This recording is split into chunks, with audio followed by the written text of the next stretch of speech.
судството може да го средат само судски совет, совет на јавни обвинители, главниот обвинител, председател и некои храбри суди во Врховен суд да расчистат, да расчелкат, да исчистат или ќе ги исчистиме ние, ќе донесеме нова генерација, малку ќе трпиме додека искуство фатат, ама ни требаат чисти луѓе. И немој да го заборавиш Уставен суд со поништување и укинување на одредени одредби од законодавството. Сега заличи се овој председател. Со Кацарска беше во тињата. Во уставната тиња беше долу паднат уставот. Затоа викаме, ние генерално судството и се во овие 2 години дојдовме до ситуација да го ослободиме од политичкото влијание, но се уште не. Зошто? Не е ослободено. Со примерот на Абаси. Еве ги овие две. Со примерот на Абаси. Да.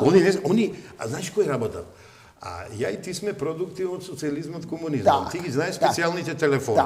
Тогаш беше, ало, цап, ке ти дадам налог, одеш точиш работиш.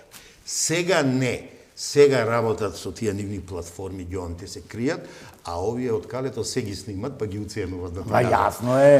Со телефоните, дзк, по кафаните се кријат, по ќошињата, се договарат, оттаму излегуваат тие слики овој со овој, и вака е.